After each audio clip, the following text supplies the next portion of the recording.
சிம்ம ராசியில் பிறந்தவங்களுடைய வாழ்க்கை அப்படின்னு பார்த்தா அவங்களுக்கு கஷ்டங்கள் மட்டுமே அவங்களுடைய வாழ்க்கையில் எழுதப்பட்ட ஒரு விஷயமாலாம் இருந்திருக்கு. அவங்களோட வாழ்க்கையில் அவங்க செஞ்ச சில விஷயங்கள், அவங்களுக்கு நினைவு இருக்கக்கூடிய விஷயங்கள், ஒரு 60 வயசுக்கு மேலே உட்காந்து அவங்க வந்து அசைப்போடக்கூடிய சில ஞாபகங்கள் அப்படின்னு பார்த்தா முக்கால்வாசி அவங்க வந்து கஷ்டப்பட்ட விஷயங்கள் மட்டும்தான் எங்களுக்கு ஞாபகம் வந்திருக்கும். இன்னைக்கு காலகட்டத்தில் என்னைக்கிடா எங்களுக்கு வந்து வெளிச்சம் பிறக்கும் அப்படின்னு வந்து நிறைய பேர் வேண்டிகிட்டு இருப்பீங்க. இனி வரக்கூடிய காலங்கள் உங்களுக்கு வெளிச்சமான காலங்களாக இருக்க போது. இனி வரக்கூடிய ஒவ்வொரு விஷயமும் நீங்கள் வருங்காலத்தில் ஒரு 60 வயசுக்கு மேலே அசை போடக்கூடிய விஷயங்கள்னு இருக்கும்ல, இனிமேல் சந்தோஷத்தையே நீங்கள் வந்து அசை போட்டு பார்ப்பீங்க. சார் சூப்பரான லைஃப்பா அப்படிங்கிற மாதிரி நீங்கள் வந்து என்ஜாய் பண்ணக்கூடிய ஒரு தருணங்களாக இனி நடக்கக்கூடிய விஷயங்கள் நடக்கும். சிம்ம ராசிக்கு முழுமையான வாழ்க்கை, குணாதிசயம், எதிர்கால பலன்கள் எல்லாமே இப்போ நான் சொல்ல போகிறேன். நிறையா பேர் எதிர்பார்த்து காத்து கொண்டிருந்த விஷயம் அப்படின்னு தான் நான் சொல்லணும். அதே போல் சிம்ம ராசி அப்படிங்கிறது சூரியனால் ஆளப்படக்கூடிய ஒரு மிக சக்தி வாய்ந்த ராசி அப்படின்னு சொல்லுவாங்க. இந்த ராசியில் பிறந்தவர்கள் வந்து இயற்கையாகவே தலைமை குணம் கொண்டவர்கள் அப்படின்னு சொல்லுவாங்க. அவங்க வந்து எந்த இடத்துல இருந்தாலும் ஒரு பிரத்யேகமான ஒளி வீசுவாங்க. ஒரு குறிப்பிட்ட கும்பலில் 100 பேரில் ஒருத்தனாக இருக்கான், ஆனால் அவன் மட்டும் தலை சிறந்தவனாக வந்து கருதப்படுவான். இந்த ராசிக்காரருக்கு மட்டும்தான் அந்த மாதிரி ஒரு பவர் இருக்குங்க. சிம்ம ராசிக்காரங்களோட குணாதிசயம் அப்படின்னு சொன்னால் மிகுந்த ஆதிக்க மனப்பான்மை கொண்டவங்க. எந்த இடத்துல இருந்தாலும் சிம்மாசனம் அவங்களுக்கு தான் அப்படிங்கிற மாதிரி அவங்க வந்து முன்னேறி கொண்டு வந்துக்கிட்டே இருப்பாங்க.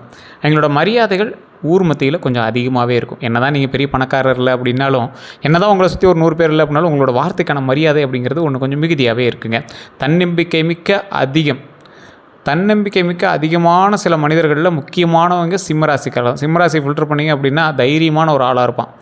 எப்பேற்பட்ட சூழலிலும் அந்த தைரியம் இருந்தால் ஒருவன் மேன்மைக்கு வருவான் அப்படிங்கிறது எல்லாருக்குமே தெரிஞ்ச ஒரு விஷயம்தான். ஒரு கடைக்கோடியில் ஒரு மனிதன் இருக்கான், அவன் கையில் வந்து நிறைய அமௌண்ட் வச்சுருந்தான், டக்குன்னு அவனுக்கு வந்து எல்லாம் லாஸ் ஆயிடுச்சு. ஆனால் அவன்கிட்ட தன்னம்பிக்கை மட்டும் இருக்குது. அப்போ என்ன பண்ணுவான்? தன்னம்பிக்கையோட தைரியமாக செயல்படுறவனோட அவுட்புட் எப்படி இருக்கும்? ஆட்டோமேட்டிக்காக அவன் விட்டதை விட 100 மடங்கு அவன் லாபம் சம்பாரிச்சிருவான். ஸோ இருந்த செலவாச்சு லாஸ் ஆனது எல்லாத்தையுமே பாசிட்டிவாக மாற்றி எல்லாத்தையுமே லாபமாக எடுத்துகிட்டு அதை விட 100 மடங்கு மேலே உயர்ந்துருவான். இதுதான் தன்னம்பிக்கையோட பலமே. இது நிறைய பேருக்கு தெரியாமல் இருக்கலாம். இன்றைக்கும் நீங்கள் வந்து சிம்மராசிக்காரர் வந்து வீடியோ பார்த்துருக்கீங்க அப்படின்னா நீங்கள் தன்னம்பிக்கை மிக்கவரா இல்லையானு மறக்காமல் கமெண்ட் செக்ஷனில் பதிவிடுங்க.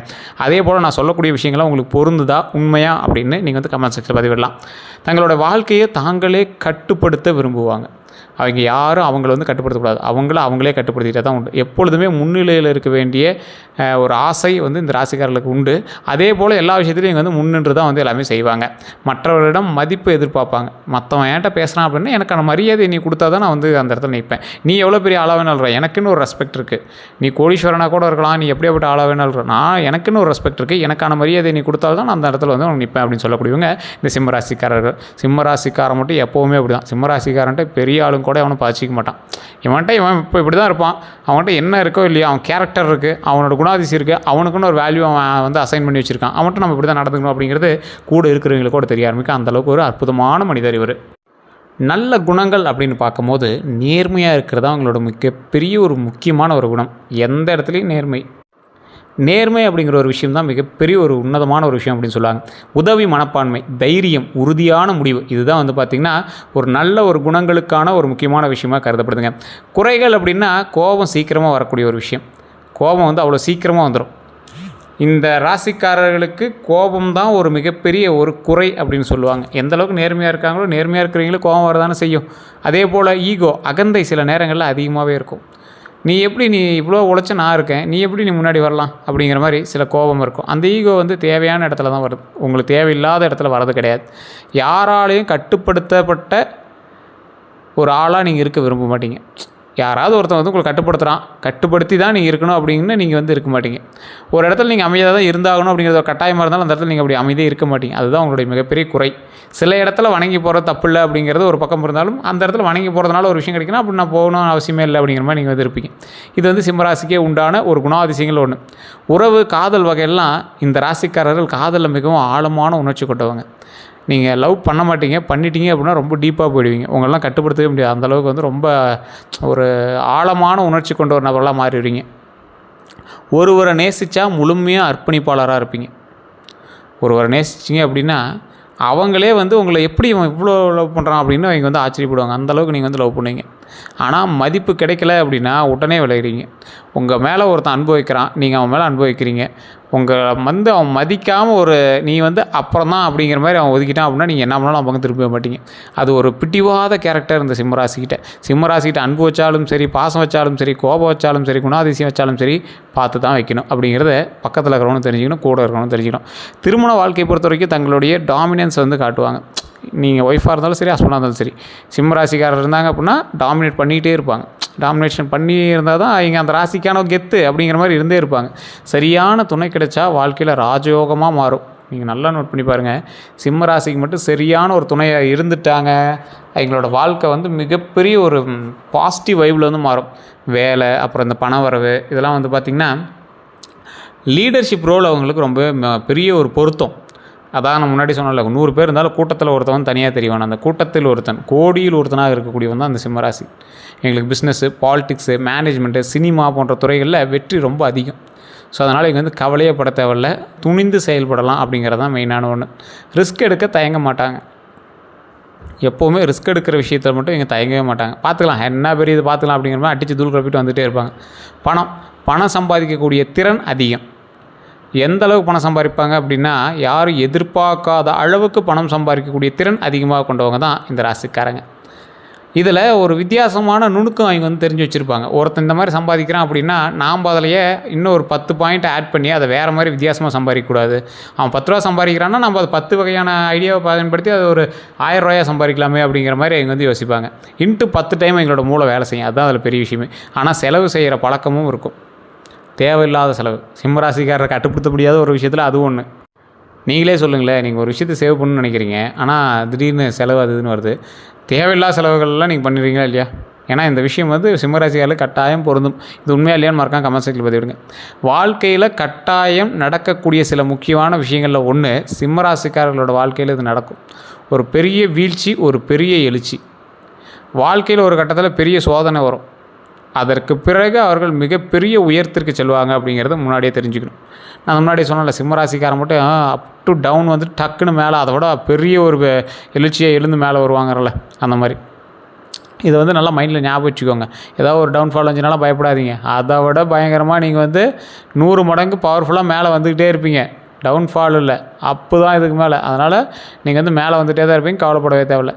நம்பிக்கை துரோகம், மிகவும் நம்பிய ஒருவரால் ஏமாற்றப்பட வாய்ப்பு உள்ளது. அதனால் அந்த விஷயத்தில் மட்டும் கவனமாக இருங்க. இல்லை ஏற்கனவே அப்படி பட்டுட்டீங்க அப்படின்னா நீங்கள் வந்து கவலைப்பட தேவையில்லை. திடீர் பணவரவோ அல்லது நிலை உயர்வு, அன்எக்ஸ்பெக்டட் சக்ஸஸ் கிடைக்கும். அந்த சக்ஸஸ் வந்து அன்எக்ஸ்பெக்டடாக இருக்கும், ஒரு வித்தியாசமாக இருக்கும். அந்த மாதிரி ஒரு விஷயம் வந்து நடக்கும். வெளிநாடு அல்லது இடமாற்றம் உண்டு. வாழ்க்கையில் ஒரு பெரிய முக்கிய மாற்றமாக இருக்கும். வாழ்க்கையில் ஒரு முக்கிய மாற்றமாக இருக்கும். அது மிகப்பெரிய ஒரு உயர்வுக்கான ஒரு வழிகாட்டியாகவும் இருக்குங்க. தமிழ் வருடப்பிறப்பு பிறந்தாச்சு, அதில் நிறைய பேருக்கு இது நடக்கும் அது நடக்கும் நிறைய நடக்க ஆரம்பிச்சிச்சு. ஆனால் இந்த ராசிக்கு மட்டும் இன்னும் சொன்னது மாதிரி எதுவும் நடக்கலையே சார் அப்படின்னு கேட்டுட்ருக்கிற உங்களுக்கு இந்த வீடியோ. சிம்ம ராசியை பொறுத்த வரைக்கும் புதிய தொடக்கம் உண்டு அப்படின்னு நிறைய பேர் சொல்லியிருப்பாங்க. புதிய தொடக்கம் தான், இருந்தாலும் பழைய பிரச்சனைகளுக்கு மெதுவாக தீரக்கூடிய ஒரு தருணமாகவும் அமையுது. மன அமைதி அதிகரிக்கக்கூடிய ஒரு தருணமாகவும் இந்த தருணம் வந்து அமையுதுங்க. முக்கியமான பலன்கள் அப்படின்னு பார்த்திங்கன்னா, வேலை மாற்றம் வாய்ப்பு உண்டு, வருமானம் உயரும்.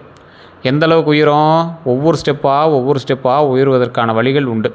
குடும்பத்தில் நல்ல செய்தி உண்டாகக்கூடிய ஒரு காலகட்டமாக அமையுதுங்க. குடும்பத்தில் ஒரு நல்ல செய்தி உண்டாகும். அதனால் நீங்கள் வந்து கவலையே பட தேவையில்லை. பழைய பிரச்சனைகளுக்கு மெதுவாக தீர்வு கிடைக்கும்னு இருந்தாங்க. நீங்கள் நிறைய பிரச்சனைகள் தீர்வுக்காக காத்திருந்த பிரச்சனைகளுக்கு தீர்வு கிடைக்கும். மன அமைதி அதிகரிக்கக்கூடிய ஒரு தருணமாக அமையப்போகுது. முக்கியமான பலன்கள் அப்படின்னு பார்த்தா, வேலை மாற்றம் வாய்ப்பு உண்டுங்க. வருமான உயர்வு கண்டிப்பாக உண்டு. குடும்பத்தில் நல்ல செய்தி வரதுக்கான வாய்ப்புகள் ரொம்பவே அதிகமாக இருக்குது. எதெல்லாம் கவனமாக இருக்கணும் அப்படின்னா, அன்னெசரியாக ஆர்கியூமெண்ட்ஸை தவிர்த்துக்கோங்க. உடல் நலத்தை கவனிச்சுக்கோங்க. தேவையில்லாமல் நீங்கள் அரசியல் பேசுகிறது, வெளியூரை போய் வேறு ஏதாவது பாலிடிக்ஸ் பேசுகிறது, இல்லை தொழிலில் இருக்கிற பாலிடிக்ஸை பற்றி பேசுகிறது, தேவையில்லாத வாக்குவாதங்கள் வராமல் பார்த்துக்கிட்டிங்க அப்படின்னா ரொம்ப நல்லதுங்க. சித்திரை மாதம் முதல் வரக்கூடிய காலகட்ட பலன்களை வந்து நம்ம சொல்ல போகிறோம். இதில் 3ஆக பிரித்து பார்க்கலாம். முதல் 3 மாதங்கள் வந்து பார்த்திங்கன்னா ஸ்லோ ப்ராசஸாக தான் இருக்கும். பெரிய அவுட்புட்லாம் நீங்கள் எதிர்பார்க்குறமெல்லாம் கிடையாது. பழைய வேலைகள் முடியும், அது பெரிய சக்ஸஸோட முடியுமானா அந்த வேலையை வந்து கம்ப்ளீட் பண்ணுவீங்க. மன அழுத்தம் இருக்கும், கொஞ்சம் பொறுமையாக தான் ஹேண்டில் பண்ணணும். அடுத்த 3 மாதங்கள் நல்ல மாற்றங்கள், புதிய வாய்ப்புகள், பணவரவு அதிகரிக்கக்கூடிய தருணம், இது எல்லாமே உண்டுங்க. ஆண்டோட நடுப்பகுதியில் பெரிய முடிவுகள் எடுப்பீங்க. அது உங்களோட வாழ்க்கையில் மிகப்பெரிய ஒரு டைரக்ஷனை மாற்றக்கூடிய ஒரு தருணமாகவும் அமையும். இது நல்லா ஞாபகம் வச்சுக்கோங்க. நான் அடுத்தடுத்து 12 நாட்களில் ஒரு தடவை வீடியோ போட்டுட்டு தான் இருப்பேன். இந்த ராசிக்கானது அந்த ஆண்டோட நடுவுலையும் நான் வந்து வீடியோ போடுறேன். அதுக்கப்புறம் ஒவ்வொரு விஷயங்களும் நான் வந்து வீடியோ போட்டே தான் இருப்பேன். அதில் வந்து தெளிவாக ஒரு விஷயத்தை ஞாபகம் வச்சுக்கணும். அந்த டைமில் வந்து நல்ல ஒரு முடிவு எடுப்பீங்க. அது வந்து வாழ்க்கையை டைரக்ஷனை மாற்றக்கூடிய அளவுக்கு மிகப்பெரிய ஒரு உயர்வுக்கானதாகவும் இருக்கலாம். அது எந்த அளவுக்கு வந்து உங்களுடைய கிரக பயிற்சிகள் எந்த அளவுக்கு வலுவாக இருக்குதோ அதை பொறுத்து மாறி இருக்கலாம். அடுத்த 12 நாட்களுக்கான பலன் அப்படின்னு பார்க்கும்போது மிக முக்கியமான ஒரு விஷயம் என்னென்னா, நாள் 1 to 3லேருந்து இந்த 3 நாள் மனதில் குழப்பமும் வேலைகளில் தாமதமும் இருக்கும். மைண்டை நீங்களே வந்து வேறு மாதிரி நினச்சிக்கிட்டு நீங்களாக வேறு ஒரு டைவிஷனில் இருப்பீங்க. நல்ல செய்தி வரக்கூடிய காலகட்டம், நண்பர்கள் உதவி கிடைக்கக்கூடிய காலகட்டமாக அடுத்த ஒரு 3 நாள் அமையும். நல்ல செய்தி வரும், நல்ல நண்பர்களுடைய உதவி கிடைக்கும், தொழிலுக்கு அது உயர்வாகவும் இருக்கும், நிறைய விஷயங்களில் ஓரளவுக்கு உங்களுக்கு ப்ளஸ் பாயிண்ட்டாகவும் அமையுங்க. அதே போல் முக்கியமான முடிவெடுக்கக்கூடிய நாட்களாக 10 நாளைக்கு மேலே உங்களுக்கு இருக்க போகுது. அதில் ஒரு 2-3 நாள் வந்து நாள் 10லேருந்து 12 நாளுக்குள்ளே முக்கியமான முடிவெடுக்கிறதுக்கான வாழ்க்கையும் உங்கள் வாழ்க்கையில் மாற்றம் தொடங்குவதற்கான ஒரு ஸ்டார்டிங் புள்ளியும் வந்து நடக்க போகுதுங்க. இந்த 12 நாட்கள் முடிவில் சில முக்கியமான விஷயங்களும் நடக்க போகுது. அந்த 12 நாட்கள் முடிவில் அந்த வீடியோ நான் போடுறேன். அதில் உங்களுக்கு ஒரு சின்ன மாற்றத்தின் மூலமாக பல முன்னேற்றங்கள் உருவாகக்கூடிய ஒரு காலகட்டமாக அது அமையுது. இந்த சமயத்தில் நீங்கள் கவனிக்க வேண்டிய சில விஷயங்களும் இருக்குதுங்க. கோபத்தை கட்டுப்படுத்தியே ஆகணும். யாரையும் உடனே நம்பாதீங்க. ஹெல்த் இஷ்யூஸில் கொஞ்சம் கவனம் தேவை. அதே போல் ஸ்பிரிச்சுவல் ஆக்டிவிட்டீஸ், அதாவது ஸ்பிரிச்சுவல் ப்ராக்டிஸ், ரொம்ப மனதை அமைதியாக வச்சுக்கிறது, கோயிலுக்கு போயிட்டு வருது, இந்த மாதிரி விஷயங்களில் ரொம்ப நீங்கள் வந்து கவனம் செலுத்தியே ஆகணும் அப்படிங்கிறத மைண்டில் ஞாபகம் வச்சுக்கோங்க. அதிர்ஷ்டம் அதிகரிக்க செய்ய வேண்டியது உங்களுக்கு ஒரு சில வழிபாட்டு முறைகளை நான் சொல்கிறேன். அதை மட்டும் மைண்டில் ஞாபகம் வச்சுக்கோங்க. ஞாயிற்றுக்கிழமை சூரியனை வழிபாடு, ஞாயிற்றுக்கிழமை சூரிய வழிபாடு. சூரிய வழிபாடு எந்த அளவுக்கு பவர் இருக்குது அப்படின்னு நீங்கள் போக போக தெரிஞ்சுக்கிங்க. மிகப்பெரிய நன்மைகளை தரக்கூடிய சில முக்கியமான விஷயத்தில் சூரிய வழிபாடு ஒன்று. சூரிய வழிபாடு மட்டும் நீங்கள் கரெக்டாக பண்ணிங்க அப்படின்னா உங்களோட லைஃப்பில் நீங்கள் மேன்மைக்கு வந்துடுவீங்க. இது வந்து சிம்மராசிக்கே உண்டான ஒரு ப்ளஸ் பாயிண்ட்டு. யாரும் இதை வந்து விட்டுறாதீங்க. இதை பார்த்துட்டு இருக்கிறவங்க கூட சிம்மராசிக்காரில் உங்களோட குழந்தையாக இருந்தால் கூட சரி, காலையில் எழுந்திரிச்சு சூரியனை பார்க்க வச்சு ஒரு கும்பிடு போட்டு சூரிய பகவானை வணங்க சொல்லுங்கள். மிகப்பெரிய நன்மை உண்டாகும். சிவன் கோவில் தரிசனம் இது ரொம்ப மிக மிக மிக மிக நல்லது. நிறைய பேருக்கு சில விஷயங்கள் தெரியறதில்ல. இதில் நான் சொல்கிறேன், அதை ஞாபகம் வச்சுக்கோங்க. சிம்மராசிக்காரர்கள் எல்லா ராசிக்காரர்களும் தான். உங்களோட பக்கத்தில் இருக்கக்கூடிய சிவன் கோயில் ஊருக்கு எல்லையில் இருக்கும். அது சில கோயில் வந்து ஊருக்குள்ளேயே இருக்குது அப்படின்னா ஊர் வந்து அங்கே உருவாகிருக்கும். பள்ளிப்படை கோயில்கள் தான் கொஞ்சம் அதிகம் சிவனோட ஆலயங்களில். ஏன்னா எல்லா ஊரில் இருக்கிற சிவனுக்கு ஒரே பேர் கிடையாதுங்க. எல்லாம் வேறு வேறு பேரில் வச்சு அழைச்சிட்ருப்பாங்க. சோழ வம்சத்தில் யாராவது இருந்தால் லிங்க வழிபாடு செய்து வணங்கக்கூடிய ஒரு தருணத்தை பள்ளிப்படை அப்படின்னு அழைப்பாங்க. அவங்களுக்காக வணங்கக்கூடிய ஒரு தெய்வம். உங்களுடைய ஊரில் இருக்கிற சிவன் கோயிலே பாருங்களேன், ஒரு 2-3 சிவன் ஆலயத்தை எடுத்திங்கன்னா வேறு வேறு பேர்களில் இருக்கும். ஏன்னா அவங்களுடைய வம்சாவளிகள் வணங்குவதற்காக லிங்கம் பயன்படுத்தி அந்த இடத்துல வணங்கிட்டு வந்துட்டுருப்பாங்க.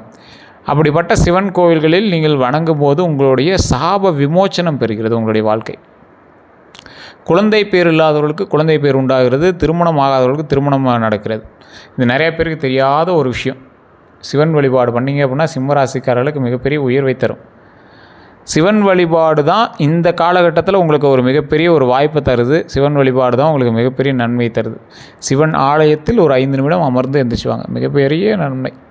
என்ன சார், சிவன் கோயிலில் மட்டும்தான் 5 நிமிஷம் உட்காரணுமா? யாருக்கு தெரியாத ஒரு விஷயம், தெளிவாக சொல்கிறேன் கேட்டுக்கோங்க.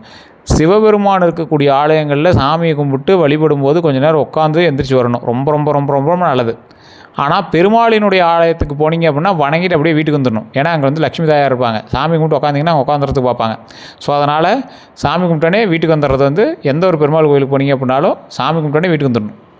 சிவன் ஆலயத்தில் மட்டும்தான் சிவபெருமானை வணங்கிய பிறகு அங்கே அமர்ந்து கொஞ்சம் நேரம் நிதானித்து சாமியை வணங்கிட்டு அதுக்கப்புறமேட்டு போய் பார்க்கணும், ஒர்க்கை பார்க்கணும். அதுதான் வந்து மிகப்பெரிய யோகத்தை தரும், மிகப்பெரிய நன்மையை தரும், நீண்ட ஆயுளை தரும், உடல் ஆரோக்கியத்தை தரும், குடும்ப சந்தோஷத்தை தரும், மகிழ்ச்சியை தரும், 16 செல்வங்களையும் அள்ளி நமக்கு தரும். ஸோ இதுதான் வந்து முக்கியமான ஒரு ஆகம விதின்னு சொல்லுவாங்க. ஆகம விதி கோயில்களுக்கு மட்டும் இல்லை, மனிதனாகிய மற்றவர்களுக்கும் உண்டு. ஸோ நிறைய பேருக்கு தெரியாத விஷயங்கள் இது தான். ஸோ இன்னையிலேருந்து நீங்கள் கோயிலுக்கு போனீங்க அப்படின்னா அதை கண்டிப்பாக பயன்படுத்துங்க. சிம்ம ராசிக்காரர்கள் அன்னதானம் பண்ணிங்க அப்படின்னா மிகப்பெரிய நல்லது. எந்த ராசிக்காரராக இருந்தாலும் அன்னதானம் பண்ணால் நல்லது. பாவம் போக்குறதுக்கு ஒரே வழி பசியை தீக்கணும். இது நிறையா பேருக்கு தெரியுமா என்னன்னு தெரில. உடை, பசி, இது ரெண்டையும் யாருக்காவது நீங்கள் வந்து சரி பண்ணி விட்டீங்க அப்படின்னா உங்களுடைய மிகப்பெரிய பாவம் போகும். முன்னோர்களினுடைய பாவம் போகும். எந்த வயசில் ஆளுக்கு நீங்கள் பண்ணீங்களோ அந்த வயசுக்குரிய ஆளோட பாவங்கள் எல்லாமே உங்களுக்கு நீங்கும். சோறு மட்டும் போட்டு எங்களை வைத்து நப்பிட்டீங்க, உங்களோட பாவம் தீர்ந்தது. இது நிறையா பேர் தெரியாத ஒரு விஷயம். சரி சார், 5000 10,000 செலவாகுமா? உங்களோட கையில் ஒரு 1000 ரூபா இருக்குது, 500 ரூபா இருக்குது அப்படின்னா அதில் ஒரு 100 பேர் 50 பேருக்கு சாப்பாடு செய்யலாம். உங்களோட கையினால் ஒரு அரிசி எடுக்கிறீங்க, இல்லை 50 பேருக்குலாம் தேவையில்லை, 5 பேருக்கு போகுது சார். ஒரு சும்மா ஒரு 100 ரூபாய்க்கு அரிசி வாங்கி அதை நீங்கள் பொங்கல் மாதிரியோ அல்லது ஏதாவது ஒரு வீட்டில் தயிர் சாதம் செஞ்சு அதை ஒரு சின்ன கப்பில் போட்டு அங்கே இருக்கிறவங்களுக்கு கொடுத்து தண்ணி குடிக்கிறது கொடுத்தீங்க அப்படின்னா வயிறு நம்பும். எந்த ஒரு விஷயத்தை கொடுத்தாலும் போதும்னு சொல்ல மாட்டான். சோறு கொடுத்தீங்கன்னா போதும்னு சொல்லுவான் வயிறு நம்பிச்சுன்னா. அந்த போதும் அப்படிங்கிற வார்த்தை தான் மன நிறைவு, வயிறு நிறைவு, உள்ளம் நிறைவு. ஸோ அதுதான் வந்து மக்களுக்கு தேவையும் படுது. நிறையா பேர் வந்து எதிர்பார்க்குறதும் அதுதான். ஸோ மனதை நிறைய வைத்து வயிறை நிரப்பி அனுப்பினால் உங்கள் பாவங்கள் தீர்க்கிறது அப்படிங்கிறது தான் அன்னையிலேருந்து இன்றைக்கி காலகட்டம் வரைக்கும் சொல்கிறதுங்க. நிறையா பேருக்கு தெரியாத ஒரு விஷயம் தான். அதே மாதிரி தாமரை மலர் வழிபாடு. தாமரையை கொண்டு போய் சாமி கொடுத்து நீங்கள் வந்து வழிபடுறது. அம்மன் தெய்வங்களாக இருந்தாலும் சரி, உங்களோட குலதெய்வங்களாக இருந்தாலும் சரி, அல்லது உங்களுடைய கோவிலில் இருக்கக்கூடிய ஆஷ்டாங்க எந்த தெய்வங்களாக இருந்தாலும் சரி, தாமரை மலரை கொண்டு போய் வச்சு வழிபடுங்க. ரொம்ப ரொம்ப ரொம்ப ரொம்ப ரொம்ப ரொம்ப நல்லது. கடவுள் மிகப்பெரிய ஒரு விஷயத்தை நமக்கு வந்து கொடுக்குறாரு அப்படின்னா, மலர்களால் இயற்கையை கொண்டு இறைவனை வழிபட்டால் நன்மை உண்டு அப்படிங்கிறத சொல்கிறதுக்காக மட்டும்தான் இயற்கையும் நம்மளோட சேர்ந்து இணைந்திருக்குது. ஸோ அதை வந்து இயற்கையை வந்து கடவுள்கிட்ட கொடுத்து கடவுள்கிட்ட ஆசீர்வாதம் வாங்குறது தான் இது ஒரு முக்கியமான விஷயமாக கருதப்படுது. நீங்கள் கண்டிப்பாக செஞ்சு பாருங்கள், உங்களோட லைஃப்பில் மிகப்பெரிய மாற்றம் உண்டாகும். மலர் வச்சு இறைவனை வணங்குவது, மல்லிகைப்பூ வச்சு அம்மன் தெய்வங்களை வணங்குவதும், தாமரைப்பூ வச்சு பெரிய தெய்வங்கள், பெரிய சிலைகள் கொண்ட உருவங்களுக்கு வந்து தாமரைப்பூ வச்சு வழிபடுவதும் ரொம்ப நல்லது. அம்மன் தெய்வங்களுக்கும் சரி, இல்லை இஷ்ட தெய்வங்கள் எதுவாக இருந்தாலும் சரி, அந்த தெய்வத்துக்கு வந்து தாமரைப்பூ வச்சு வழிபட்டிங்க அப்படின்னா ரொம்ப ரொம்ப நல்லது. மிகப்பெரிய வெற்றிக்கான ஒரு வழிகாட்டுதலாக இது வந்து அமையுது. நிறைய பேர் தனிப்படையான ஜோதிடம் பார்க்கணும் அப்படின்னு ஆசைப்பட்றீங்க. ஸோ நான் கீழே வந்து டிஸ்கிரிப்ஷனில் ஒரு நம்பர் கொடுத்துருக்கேன். பிரபலமான ஒரு ஜோதிடனுடைய நம்பர். நிறைய பேர் இது வந்து ஃபோன் பண்ணிங்க அப்படின்னா பிஸியாக இருக்குது, அப்பாயின்மெண்ட் கொடுக்குறாங்க அப்படின்னு சொல்கிறீங்க. பிரபலமான ஒரு விஐபி ஜோதிடர், நிறைய அரசியல் பிரமுகர்களுக்கும் அதே போல் நடிகர் நடிகைகளுக்கும் ஜோதிடம் பார்க்கக்கூடியவர். இவர் வந்து எக்கச்சக்கமாக ஜோதிடம் பார்த்து சொல்லிகிட்ருக்காரு. இன்றைக்கும் ஒரு அரசியல் பிரமுகருக்கு, அரசியல் சார்ந்த ஒரு பிரமுகர், அவர் வந்து ஒரு நடிகருக்கும் இவர் தான் ஜோதிடம் எல்லாமே பார்த்து அப்பப்போ சொல்லியிருக்காரு. அப்பப்போ செக் பண்ணி தான் வந்து எல்லாமே பண்ணுவாங்க. ஸோ அந்தளவுக்கு ஒரு நடிகருக்கும் இவர் தான் வந்து ஜோதிடம் பார்த்து கொடுத்துருக்காரு. உங்களுக்கு வேணும் அப்படின்னா மட்டும் இந்த நம்பருக்கு கால் பண்ணுங்கள். அப்பாயின்மெண்ட் பேசிஸ்லாம் பண்ணாங்க. ஒரு விஐபி ஜோதிடர் தான், அதுக்கு தகுந்த மாதிரி தான் எல்லாமே இருக்கும். நீங்கள் வேணும் அப்படின்னா மட்டும் கால் பண்ணுங்கள். அதே போல் நீங்கள் கால் பண்ணும்போது உங்களுக்கு பிறந்த தேதி, பிறந்த நேரம், பிறந்த ஊர், இது 3 வந்து தெரிஞ்சிருக்கணும். அவர் கிட்டத்தட்ட 5 லாங்குவேஜில் ஜோதிடம் பார்ப்பார். ஸோ உங்களுக்கு நீங்கள் எந்த லாங்குவேஜ்காராக இருந்தாலும் சரி, இல்லை எந்த நாட்டில் இருக்கிறவராக இருந்தாலும் சரி, வாட்ஸ்அப் மூலமாகவும் நீங்கள் வந்து தொடர்பு கொண்டு உங்களுடைய ப்ராப்ளத்தை சொல்லி நீங்கள் வந்து சால்வ் பண்ணிக்கலாம். வேறு எந்த கருத்துக்களாக இருந்தாலும் மறக்காம கமெண்ட் செக்ஷனில் பற்றி விடுங்க. இதுவரை நம்ம சேனலை சப்ஸ்கிரைப் பண்ணாமல் சப்ஸ்கிரைப் பண்ணிக்கோங்க. அப்படியே பக்கத்தில் பெல் பட்டன் மறக்காம ப்ரெஸ் பண்ணிக்கோங்க. எல்லோருக்கும் நன்றி நண்பர்களே.